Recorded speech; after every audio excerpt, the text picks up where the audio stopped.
Books!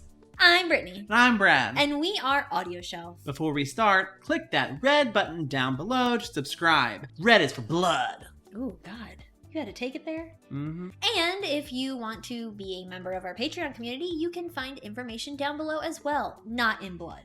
It's in green. Mm-hmm. Oh, God. Oh. Today, we're very excited because we are reviewing Camp Red Moon by R.L Stine and a bunch of other authors. Oh my gosh. But R.L Stine is the biggest name on the book. Yes, and a lot of narrators that we know and love. Yes. One of them is Chris Shula. So hi, Chris. Yeah. We heard you. Yes. And it also is followed by a full cast of narrators. Mm-hmm. So there's really a lot of story. There's a lot of sound effects. Yes. There's just a lot to these 4 stories Mm-hmm. that are involved in the makeup of this book. I will tell you that Camp Red Moon, the whole series, was very scary. It was creepy. I feel like it was meant for a young adult rather than the elementary school level that the Goosebumps are normally for. Yeah, very true. It was very spooky. I mean, like the second story in the book, because there's 4 different stories that make up the whole entire novel, like we had said earlier, and the whole story is about 4.5 hours long, the whole book, beginning to end. The second story, which is called The New Camper, is very creepy. Like, that is not one that I would want kids to be listening to. And it was very creepy. It was creepy. It had a lot of themes that you often see in young adult. Yeah. The idea of someone essentially copying you so much they become you. Yeah. And I don't think elementary school kids would understand that. They might not.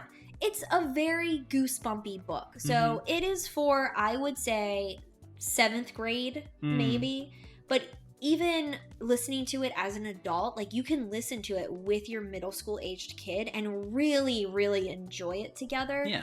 The first story, there's twists in there that I did not see coming. I like the twist at the end. However, I feel like, and the first one was written by R.L Stine, which was kind of crazy. I thought it was jumbled. I thought the story was very convoluted. It was confusing. And I just didn't really jive with the material until the end when I was like, oh, that was a good twist. Oh!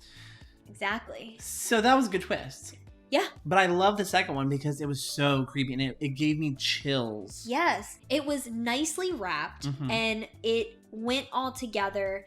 The first story had like a part 1 and a part 2, but then it was still in this book that had different segments in it. Yeah. So I can understand the jumbled part 100% because there's like a story in the very beginning. The campers are all like sitting around a fire and they're telling a story, and you have Daniel was telling a story, and he ends up scaring one of the other campers and scaring him to the point that he almost cries.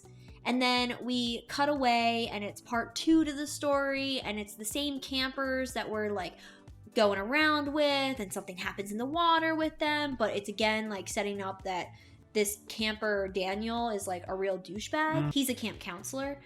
And it just didn't make sense altogether. Like, we could have gotten the fact that Daniel is a bully from all the stuff that he was doing, and we didn't have to have it split into part 1, part 2. Because the story was short. Very short. Like, we didn't need that. I said parts.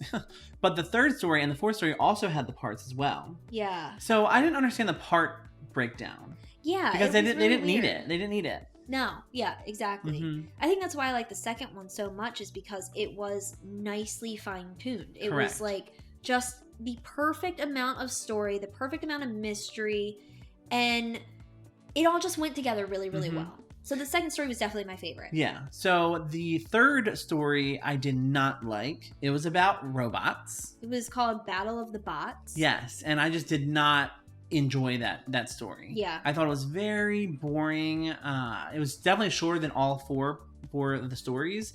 So when I was listening to it, I was just like, boom, boom. I don't even know what I just read, but whatever. Keep it going. Yeah. However, the fourth story, The Ghost in the Cabin. Oh my God, that's my favorite one. Oh, okay. Because it's about this.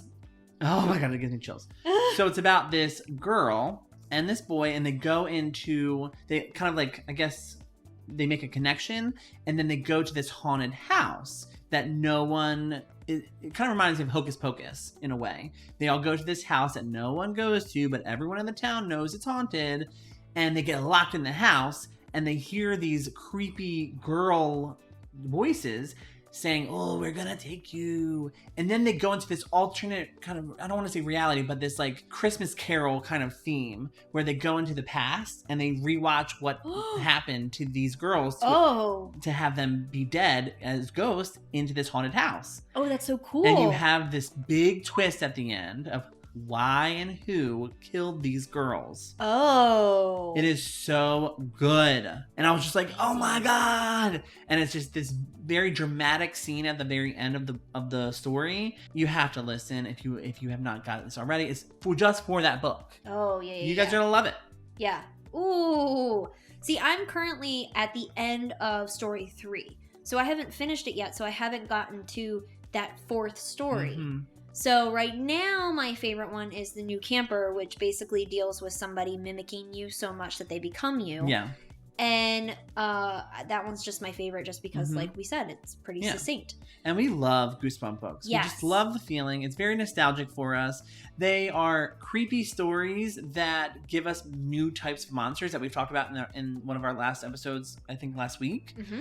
So I think it really matches what our point to that video was that we need more different types of stories. And the robots, it was my least favorite. However, I don't know if it was executed very well. Right. Yeah. But when the werewolves in the first book, that was a good effort. So for me, it was story 4, then story 2, then story 1, and then story 3 in Canton Red Moon. And you also don't really like robots. Yeah, I'm not a big fan of robots or sci-fi. Yeah. So it's funny that we had gone over all of those like monsters that we wish we would see, that people would do new monsters, and then this week we decided to listen to a book that has 4 stories in it, and all 4 of them had relatively new monsters. Mm-hmm. The werewolves was not very new, but the other 3 were very different. We had changelings, robots, ghosts, but from a different dimension type thing, where they took a different story to it. They took a different perspective. Approach, yeah. Yeah. So that's really, really cool, and that's what we were hoping for, and that's what Camp Red Moon has in it by R.L Stine and the other authors. I wish that they would list the other authors. I know. It's kind of a disservice to the authors who wrote the other 3 stories in this collection of books. Yeah. When you listen to this, you'll be able to hear which author wrote the book at the beginning of it, because they do say the title, but just on the cover of the book, it just says R.L Stine really big. Also, wasn't a fan of R.L.'s narration at the beginning. Yeah. He does a little narrating. Wasn't my favorite, but the other cast members were great. And the sound effects. The sound effects are so cool. I was listening to this book on the elliptical at the gym, and I kept hearing, like, door slam, and I was like... Yes! Oh my God, yes. When I was sitting there listening to the first story, there was a fire crackling. Yes. And at first I thought that there was an issue with the audio because I didn't realize that it was going to have like so many sound effects. But then the fire started crackling in my ear, and I was at the gym too. And I was like, who the hell has a fire going on? The machine's on fire! The machine's on fire! Yes! It was the creepiest thing. So the sound effects really do make the book awesome and really, really cool. We think that any middle school kid is gonna love this. As if you're an adult and you want to listen with them, you're gonna love it too. You probably like certain stories more than others, but that's what happens with a multi-storied book. So if you're on a drive to, like, say, Thrill Fest at Six Flags or Salem, Massachusetts for the weekend, anything witchy or Halloween-ish, take this audiobook and enjoy your road trip, because it's going to be great, especially for the kids. Yes, exactly. And also, don't listen to this book at 2-speed, because everybody sounds like a Chucky doll. Their laughter is the most terrifying thing. Just like that. I found myself being more scared over the fact that they were sped up than I was at the actual content of the story. Yeah. Which is not bad, because I was still spooked out by the content. But their laughter and the way they talk to each other at 2-speed, too much. Yeah. Too much. So keep it at 1.25. Yep. 1.5. Keep it there. Yeah. Definitely don't take it up anymore. Otherwise, you will have Slappy dolls.